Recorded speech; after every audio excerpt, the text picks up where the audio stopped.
주된 목사가 주관해서 박덕훈 목사께서 오셔서 설교하시고 주인의 다른 교회 목사님들과 장로님들이 참여를 할 거고요. 공직식은 장로, 권사, 집사님들 다 하십니다. 그래서 그날 다 안수식까지 나오고 집사님들이랑 안수를 하고요. 교회는 안수집사, 수집사가 따로 있습니다.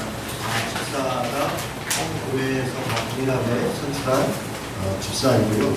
장로도 마찬가지고 권사도 마찬가지고 해서 공동체가 함께 안수하고 하는 시간을 갖습니다. 그래서 2월 3일 날 할 때 임직 받는 분들 또 분들은 가족들 중에 혹시 이렇게 교회를 안 다니거나 안 믿는 분이 있으면 그때 초청을 하면 좋겠어요. 그래서 교회에서 집사로 혹은 장로로 권사로 임직을 받는데 축하해줘라. 원래 이렇게 좋은 회사 있을 때 와서 축하하는 거 아닙니까? 그래서 그게 또 전도의 기회가 되는 거죠. 그래서 너무 가보자 그냥 겸손하게 받지 이러지 마시고요. 적극적으로 초청을 하세요. 가족들이 그럴 때 와서 교회도 보고 함께 참여도 하고 할 수 있도록 전도의 기회가 되면 좋겠고요. 6월 3일 날 그래서 저만 제 동료 목사들만 초청하고 그런 시간이 아니고요. 교회들 전체가 다 가까운 분들 초청하고 그러면 좋겠습니다. 또 한 가지 말씀을 드리면 우리 해놀이 이거 다 주거에 있었죠. 지난주에도 우리가 해놀이 잠깐 소개를 했었는데 너무 잘 만들었죠. 이쁘죠. 유현순 집사께서 아주 애를 많이 쓰셨는데요. 참 좋은 내용입니다. 우리가 물론 충분히 어떤 내용이 되는지는 다 이해는 안 될 수 있는데 우리 교회가 후원하고 또 이 지역을 위해서 꼭 필요한 사역을 하려고 하는 것입니다. 우리 교회 안에 집사님들이 헌신해서 일을 하는 겁니다. 그것은 남의 일이 아니라 우리 일입니다. 그래서 우리가 함께 마음을 갖고 도와주시면 좋겠고요. 아이들에게 일주일에 2시간씩 공부를 하는 겁니다. 그 공부하는 내용은 안에 있는데요. 공부의 목적은 결국 그 아이들 스스로가 자기 진로나 비전을 형성할 수 있도록 돕는 겁니다. 그래서 꿈을 찾아주고 그렇게 도와주는데 그 내용이 참 좋습니다. 성경적이고요. 그래서 우리 교회 안에서 이런 일을 하는 것을 저는 대단히 기쁘게 생각하고 많은 집사님들이 이걸 도와줬으면 좋겠습니다. 특별히 이제 다음 주에 27일 날 페루리에서 첫 행사를 합니다. 부모님들을 초청해서 진로와 비전에 관련된 그런 좋은 강의를 듣는데 이배용 교수님이라고 우리가 있었던 그 카페에 있었잖아요. 우리 9월동에 2층에 카페를 인수해서 상담 카페를 하시는 그 교수님입니다.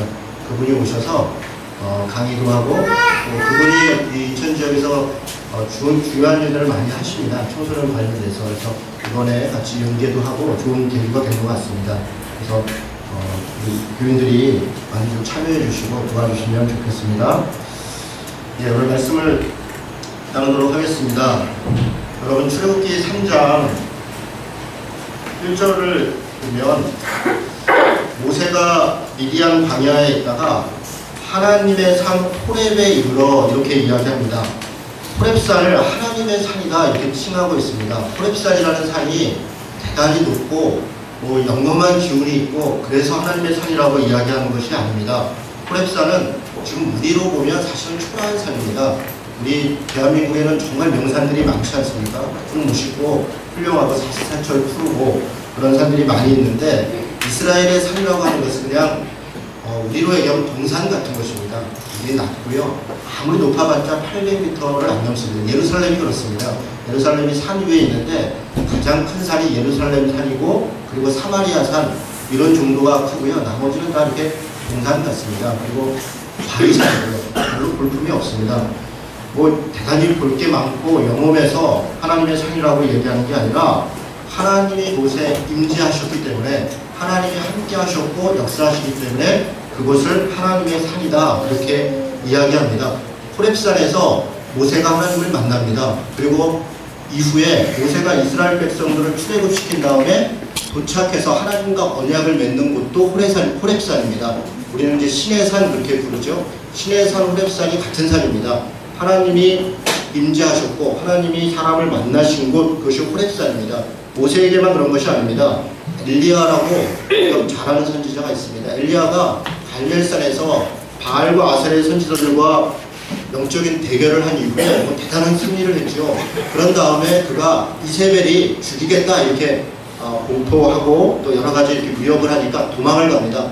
뜻하지 않게 거기서 뭐 굉장한 능력으로 이세벨을 제압할 것 같은데 엘리야가 바로 도망을 갑니다. 도망가서 광야로 도망을 가고요. 그리고 또 40일 가서 도착한 곳이 호렙산입니다. 그 호렙산에서 엘리야가 하나님을 찾습니다. 그런데 엘리야 앞에 처음에 나타난 것은 강한 바람입니다. 강한 바람이 불었는데 하나님이 계신가 보다. 하나님이 아니셨습니다. 지진이 일어납니다. 그 중에 하나님이 계신가 보다. 그렇지 않았습니다. 또 엄청난 불이 일어났습니다. 거기 하나님이 계신가 보다. 그렇지 않았습니다. 엘리야에게 나타났던 하나님은 강한 바람과 지진과 불 가운데 나타난 게 아니라 세미한 음성 가운데 나타났다. 그렇게 이야기합니다. 하나님의 호렙산에서 엘리야를 만났는데 강하고 크고 위대하고 힘있게 나타나는 것이 아니라 세미하고 그리고 조용하게 그렇게 엘리야를 만났습니다. 하나님은 호렙산에서 연약한 모습으로 연약한 사람들을 만나십니다. 그게 호렙산에서 하나님이 이스라엘 백성들을 만난 그런 장면들입니다. 오늘 우리가 읽은 3장에도 하나님께서 이스라엘 백성들 안에 특히 모세에게 나타나시는데 그런 유사한 모습으로 나타납니다. 우리 3장을 한번 보겠습니다. 2절입니다. 2절에 보니까 여호와의 사자가 떨기나무 가운데 나오는데 불꽃 안에서 그에게 나타나시니라. 그가 보니 떨기나무에 불이 붙었으나 그 떨기나무가 사라지지 아니하는지라. 호렙산에 올라갔는데 떨기나무라고 하는 나무가 있었다는 겁니다. 그런데 거기에 불이 붙었습니다. 그리고 가만히 모세가 보니까 떨기나무에 불이 붙은 것도 특이한데 지금 이 3절에 보면 모세가 놀란 것은 불이 붙은 것 때문에 놀란 게 아니라 불이 붙었는데 나무가 타지 않는 겁니다. 이상하다. 나무가 타지 않는다. 여러분 이 모세의 이 태도를 생각해 보면요. 불이 붙은 걸 놀라워하지 않습니다. 그 무슨 얘기냐면 이거는 일상적인 일이라는 겁니다. 여러분 이 떨기나무라고 하는 것은 히브리 말로는 스네라고 하는데 스네 비슷하죠. 스네라고 하는 이름인데요. 키가 아주 작고요. 그러니까 우리로 얘기하면 무슨 가시덤불 같은 겁니다. 가시덤불처럼 이렇게 아주 연약한 나무입니다. 스네라고 하는 나무는. 그런데 거기가 사막 지역이고 또 태양이 뭐 엄청 이렇게 쨍쨍 내리쬐고 아주 건조한 땅 아닙니까? 그러니까 이 스네라고 하는 나무에 가끔씩 이렇게 정전기 같은 게 일어나면 태양이 막 쬐보르면 정전기 같은 게 일어나고 그 가시덤불이 이렇게 불에 붙습니다. 자연 발화를 하는 겁니다. 그런 일들이 자주 있습니다. 그러니까 이 미디안 광야에 있는 사람들은 그런 장면을 자주 보는 겁니다. 그러니까 나무가 불이 붙으면 불 붙었나 보다. 우리처럼 뭐 우창한 살림이 아니기 때문에 나무 하나 불 붙어도 뭐 큰 걱정이 아닙니다. 개만 타고 그냥 꺼지는 겁니다. 우리는 산에서 가끔 자연 발화해서 산불 나는 데 있지 않습니까? 그럼 뭐 온 산이 다 타니까 불 나면 큰일 나고 난리가 나는 거지만 이스라엘 사람들은 사막 가운데 불이 나면 났나 보다. 저게 뭐 태양이 좀 뜨거워서 그랬나 보다. 그렇게 그냥 일상적인 겁니다. 그런데 오늘 모세가 특이하게 반응을 하는 것은 불이 났는데 나무가 타지 않고 있더라. 그걸 보고서 모세가 굉장히 특이하다. 뭔가 대단한 존재가 나타났구나. 이런 얘기를 하는 겁니다. 떨기나무가 타지 않은 것 우리가 잘 알듯이 하나님이 임재했기 때문에 그런 것입니다. 하나님이 곳에 임재했고 그리고 그 증표로 떨기나무가 타지 않은 것입니다. 이 연약한 나무의 스네에 하나님이 임재해서 모세를 만나주시는데 모세에게 이스라엘 백성을 이끌어내라 라고 하는 위대한 명령을 아주 대단히 강한 명령을 하시면서 그런데 하나님이 나타나신 것이 스네라고 하는 아주 연약한 나무라는 겁니다. 여러분 이것은 의미가 있는 겁니다. 그냥 우연히 이렇게 한 것이 아닙니다. 마치 엘리야에게 나타날 때 큰 바람과 지진과 무슨 큰 불이 있었는데 그것이 하나님인가 라고 봤을 때 그렇지 않고 세미한 음성 중에 하나님이 나타나신 것처럼 하나님이 지금 아주 연약한 곳에 그리고 연약한 사람에게 나타난 것을 이야기하는 것입니다. 스네는 여러분 이집트는 태양신을 섬깁니다. 그러니까 이건 약간 일종의 약간 뭐 비유라 그럴까요? 그러니까 이 장면 자체가 상징하는 게 있습니다. 무슨 얘기냐면 태양은 스네라고 하는 연약한 나무를 불태운다는 겁니다. 이집트의 신은 연약하고 어렵고 고통 가운데 있는 사람들을 억압하고 핍박하고 그들을 죽이지만 하나님은 그 연약한 가운데 임하셔서 그 스네라고 하는 연약한 나무를 살리신다는 겁니다. 지금 그것을 이야기하려고 하는 것이 지금 오늘 이 장면에서 나타나신 하나님의 의미입니다. 사실 모세도 스네와 같은 존재입니다. 우리가 생각할 때 모세는 이집트의 왕자인데 힘도 있고 돈도 있고 뭐 세력도 있고 무슨 스네 같은 존재일까 그렇게 생각할 수 있지 않습니까? 그렇지 않습니다.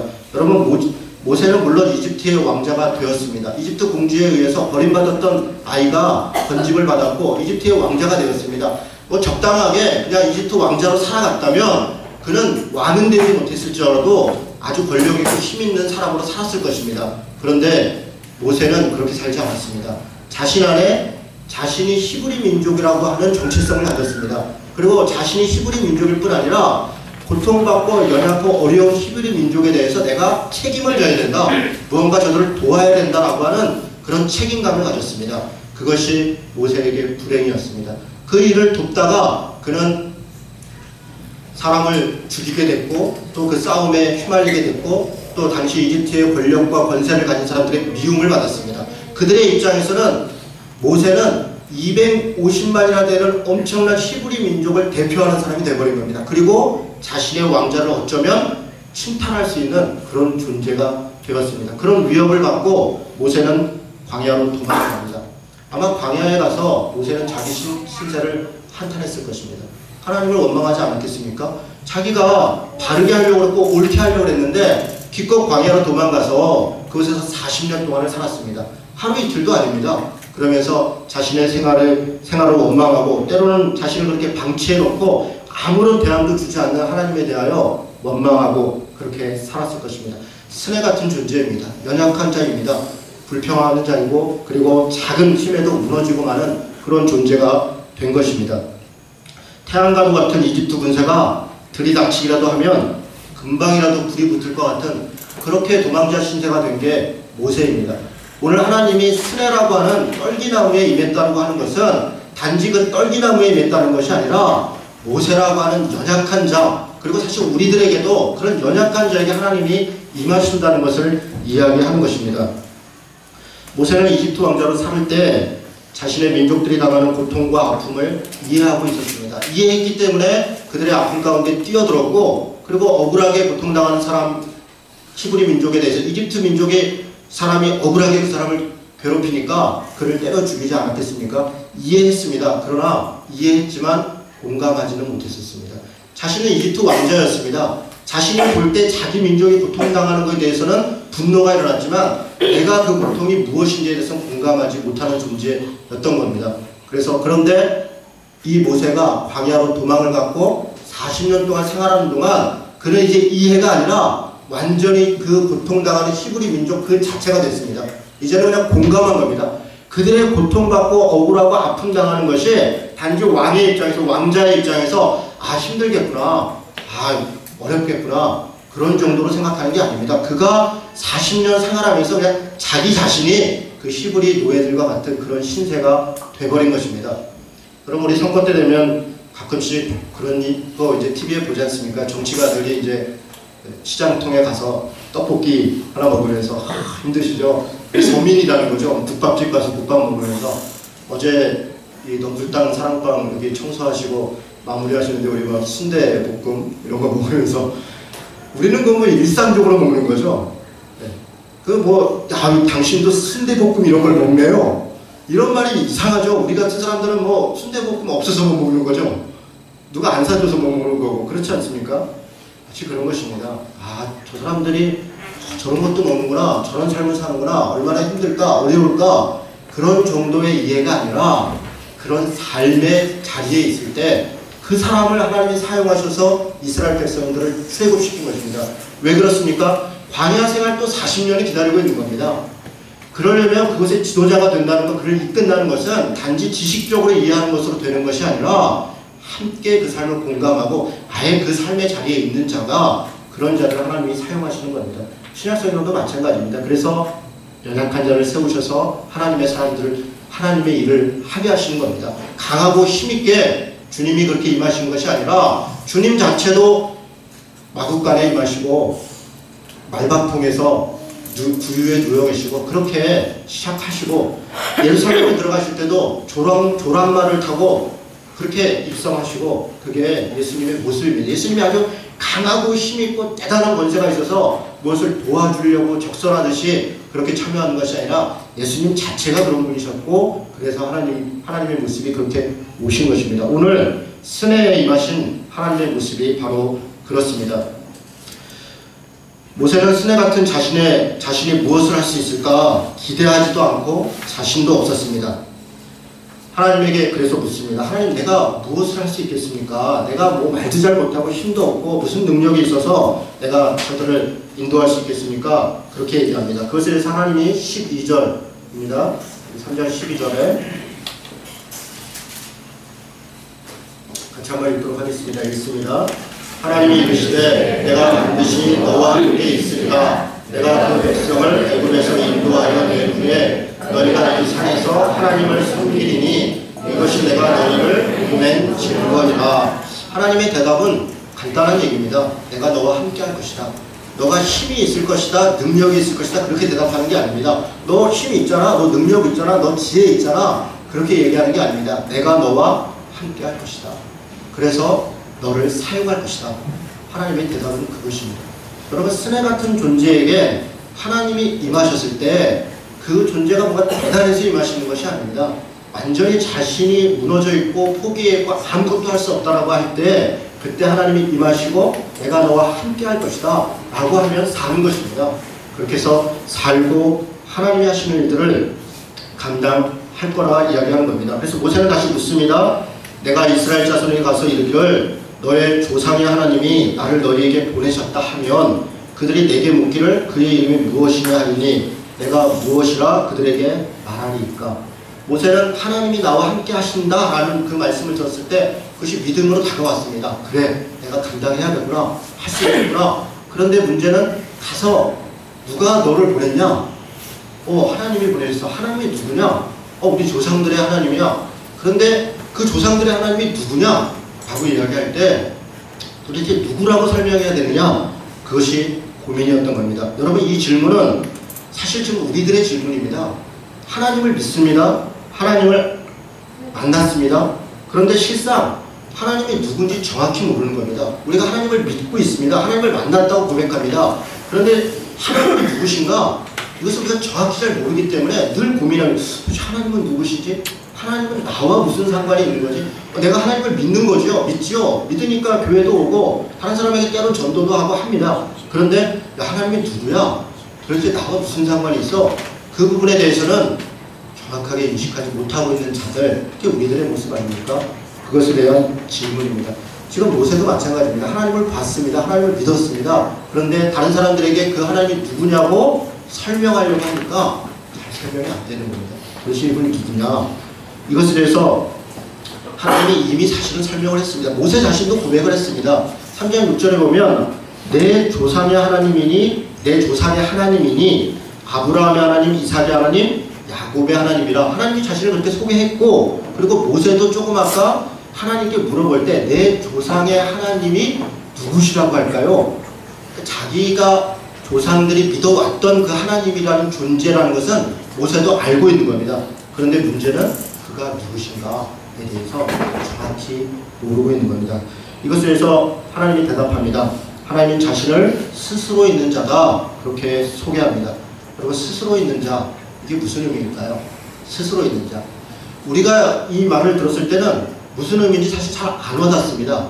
그런데 가만히 이걸 읽어보면요, 모세는 하나님이 자신을 스스로 있는 자라고 딱 말하는 순간 깨달았습니다.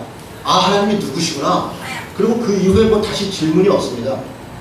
그 말은 이 스스로 있는 자라고 하는 말이 우리로 번역했을 때는 우리 감각으로는 잘 이해가 안 되지만 이 사람들 히브리인들 감각으로는 그 단어를 들으면 어떤 분이구나 라고 아는 것입니다. 특별히 다른 설명을 하지 않아도 모세는 그것을 알았습니다. 이게 무슨 말이기 때문에 그랬을까요?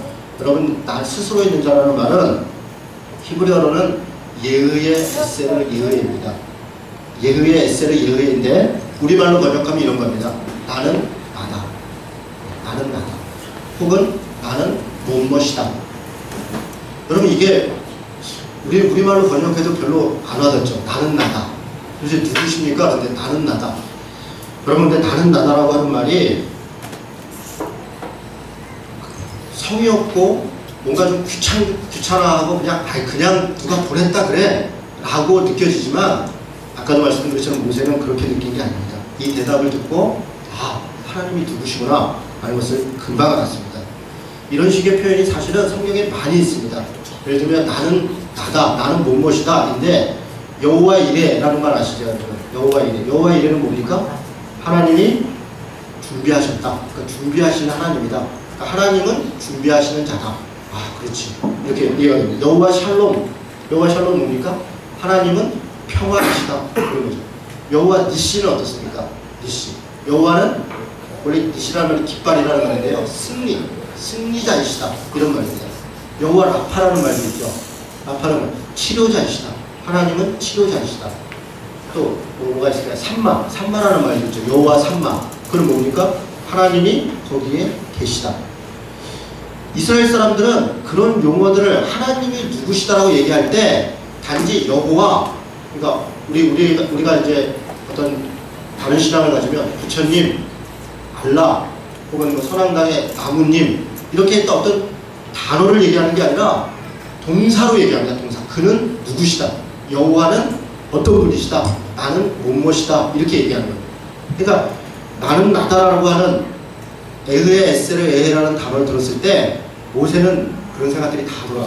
여호와는 이레이시고 니시이고 라파이고 샬롬이고 산마이고, 그 말은 사실은 나와 함께하는 분이구나 라고 하는 말입니다. 그냥 정적으로 어딘가에 이렇게 모셔져 있는 신이 아니라 인격적으로 나와 개입하시고 함께 하시는 신이다, 이런 얘기입니다.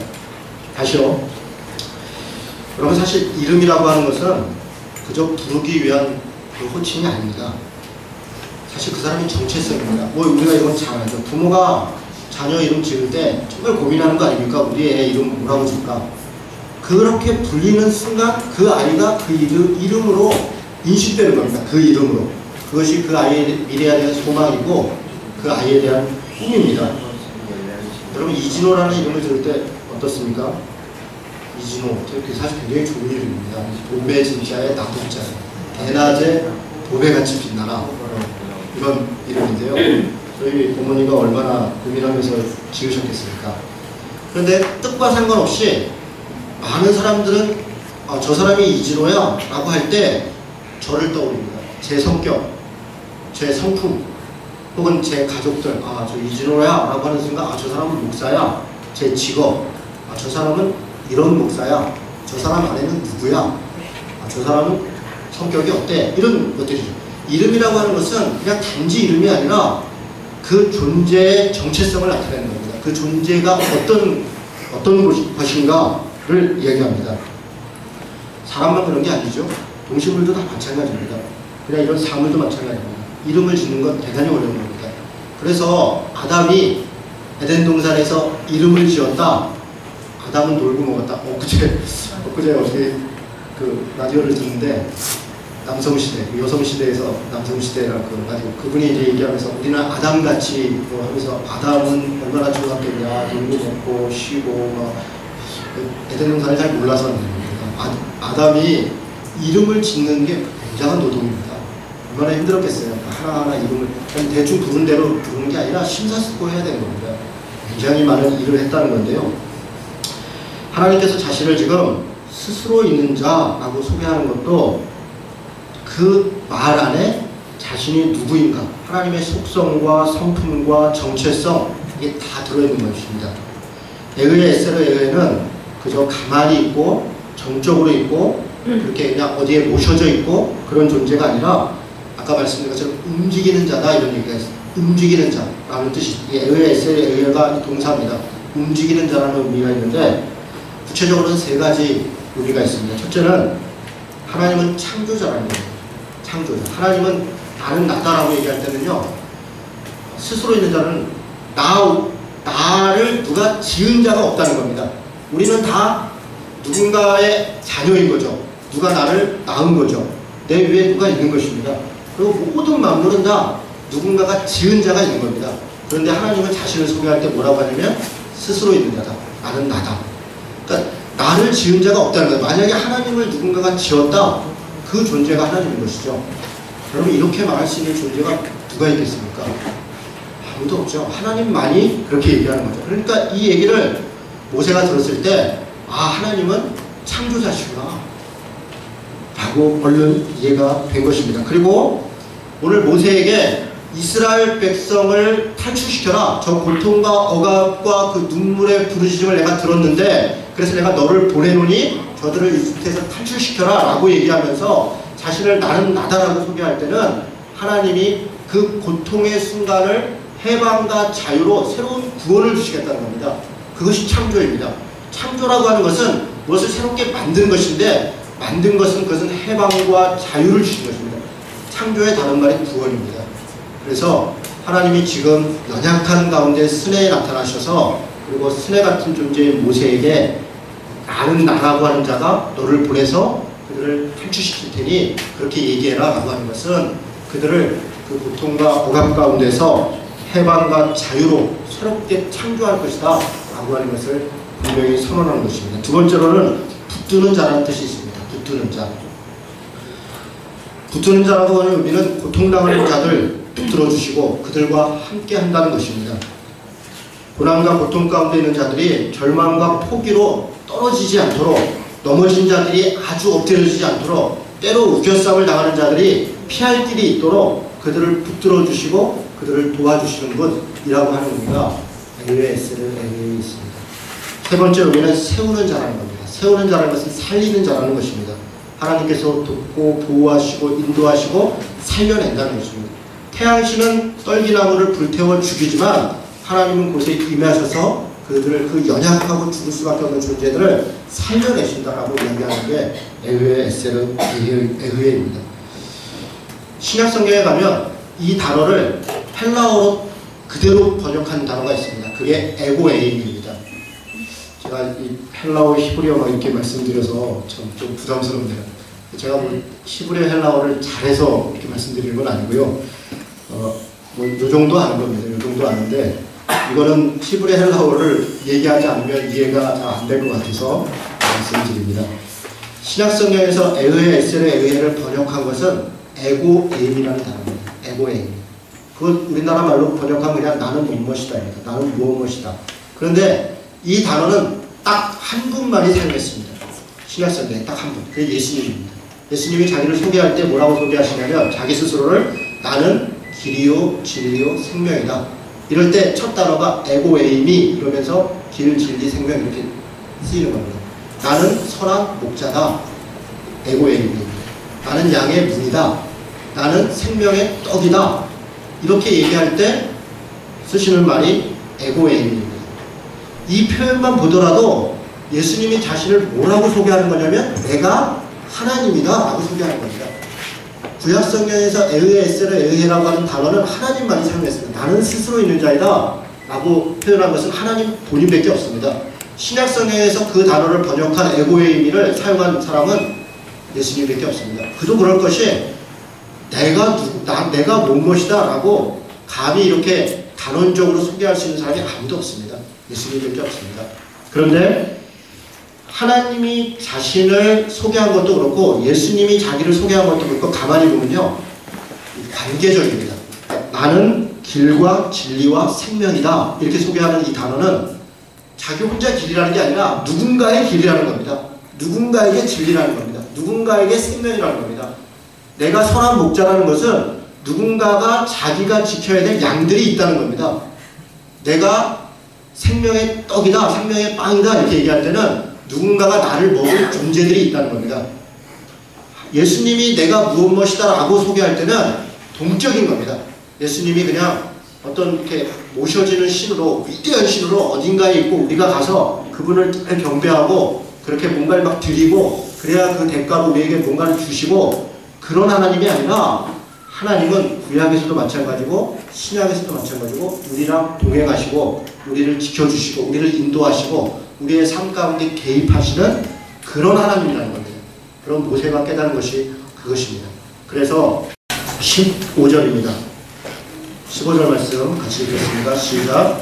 하나님은 또 모세에게 이르시되 너는 이스라엘 자손에게 이같이 이르기를 너희 조상의 하나님 여호와 곧 아브라함의 하나님 이삭의 하나님 야곱의 하나님을 너희에게 보내셨다 하라. 이는 나의 영원한 이름이요 대대로 기억할 나의 칭언이라. 여기서 나의 영원한 이름이요 대대로 기억할 나의 칭언이라. 그 칭언가 뭐냐면 너희 조상의 하나님 여호와 곧, 그러면서 그 여호와라고 하는 단어, 여호와가 사실 발음상으로는 야훼가 더 맞습니다. 야훼가 맞는데 여호와냐 야훼냐 뭐 어쨌든 뭐라고 부르든 하나님이신 거죠.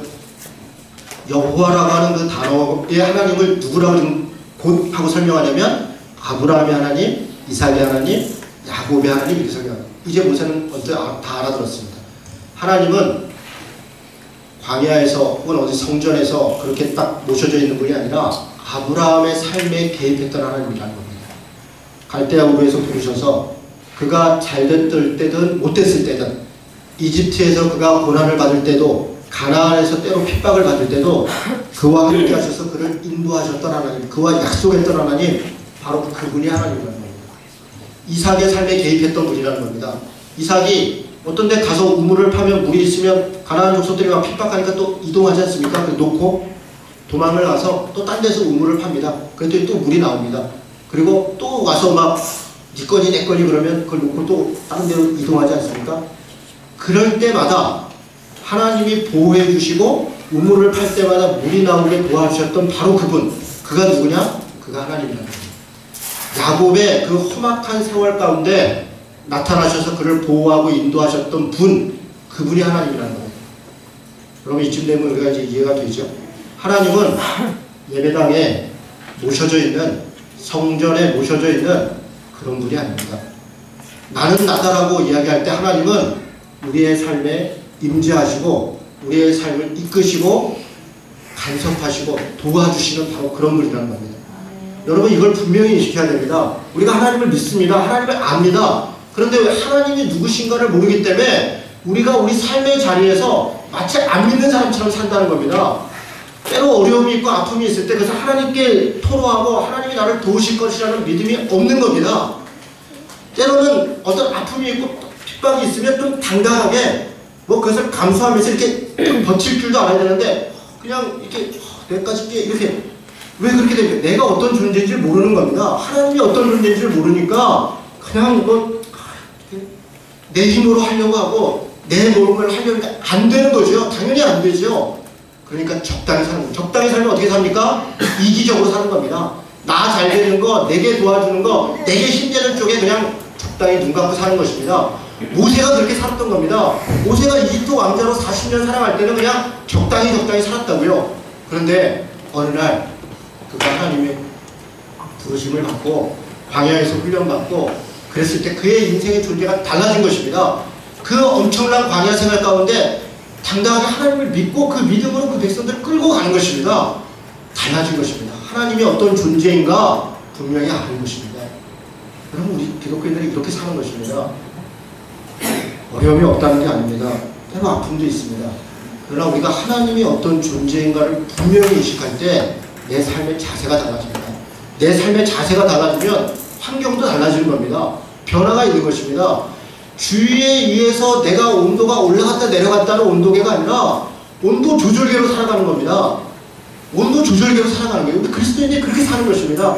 그냥 누가 예수 믿는 사람이랄까봐 성경책 깊숙이 숨겼다가 너 어디 가냐 그러고 야 어디 가? 너 교회 가냐? 아니 그냥 뭐 잠깐 누구 좀 만나러 가. 이렇게 사는 게 아닙니다. 직장에서 너 교회 다니냐? 에이 그냥 가끔 나가 그냥 그렇게 얘기하는 게 아니고 나 그래 예수님인데 그 때문에 때로 비난도 받고 야 예수 믿는 것들이 왜 그러냐? 목사는 왜 그러냐? 그러면 아이고 미안하다 야 내가 부족해서 그래. 그렇게 얘기하는 겁니다. 그렇게 내가 부족해서 그래. 그 사람 때문에 그래. 나는 안 그래. 그렇게 하는 게 아니라 내가 부족해서 그래. 내가 미안하다. 내가 좀 더 잘할게.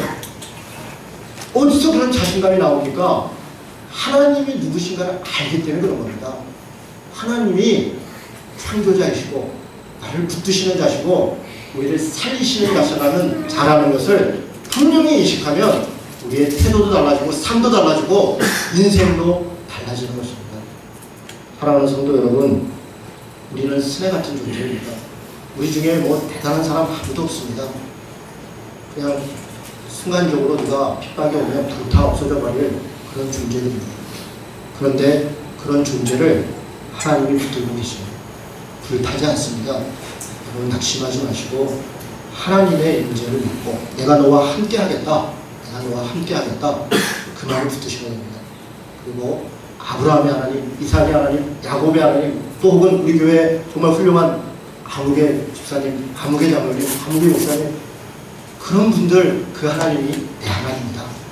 나에게도 하나님 그렇게 인도하신다. 라는 믿음으로 사시고 그렇게 하나님과 함께 움직이고 살아가는 성도 되시기를 주님의 이름으로 축원합니다. 아멘. 같이 기도하겠습니다.